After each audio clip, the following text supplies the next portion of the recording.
सुबह के अंधेरे में 18 सितंबर 2016 उरी के पास एक आर्मी कैंप बिल्कुल आम दिन की तरह जाग रहा था। लेकिन इस शांति के पीछे कुछ ऐसा था जो महीनों से धीरे धीरे पक रहा था। कुछ अलर्ट्स जो टाइम पर नहीं पहुंचे, कुछ रिपोर्ट्स जो फाइलों में दबकर रह गईं और कुछ सिक्योरिटी प्रोटोकॉल्स जो चुपचाप कॉम्प्रोमाइज होते रहे।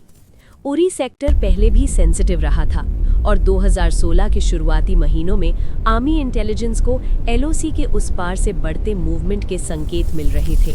ये कोई एक बड़ा अलार्म नहीं था, बल्कि छोटी छोटी वार्निंग्स थी। Pattern changes, suspicious infiltration routes और लोकल इनपुट्स जो अलग अलग जगह रजिस्टर हुई, पर एक पूरी तस्वीर बनकर कभी सामने नहीं आ पाई। कैंप का लेआउट, टेम्पररी शेल्टर्स और रूटीन मूवमेंट सब कुछ ऑपरेशनल कन्वीनियंस के हिसाब से चल रहा था, पर इंटेलिजेंस और ग्राउंड सिक्योरिटी के बीच का जो कोऑर्डिनेशन होना चाहिए था वो धीरे धीरे लूज होता गया। हाई अलर्ट जोन्स में जो लेयर्ड सिक्योरिटी होनी चाहिए थी, उसमें गैप्स रह गए।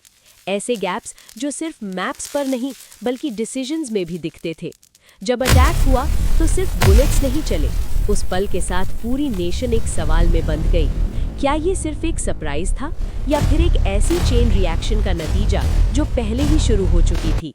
हर डिलेड अलर्ट, हर अंडर एस्टिमेटेड इनपुट और हर साइलेंट कॉम्प्रोमाइज ने उस रिस्क को और बढ़ा दिया, जहां रिटेलिएशन और एस्केलेशन इनएविटेबल लगने लगे। अटैक के बाद क्लोज डोर रिव्यूज हुए, इंटेलिजेंस शेयरिंग पर सवाल उठे और प्रोटोकॉल्स को दोबारा लिखने की बात हुई। पर जो सबसे भारी चीज़ थी वो ये एहसास था कि मॉडर्न वॉरफेयर में दुश्मन सिर्फ बॉर्डर के उस पार नहीं होता, कभी कभी वो डिले, डिनाइल और कंप्लेसेंसी के रूप में अपने ही सिस्टम के अंदर होता है। उरी के बाद देश ने एक नया दौर देखा, लेकिन सवाल अब भी हवा में लटका हुआ है। अगर वार्निंग्स थोड़ी पहले जोड़ ली जाती और कॉम्प्रोमाइजेस को पहले रोका जाता, तो क्या उस सुबह का अंधेरा कुछ और ही कहानी लिखता?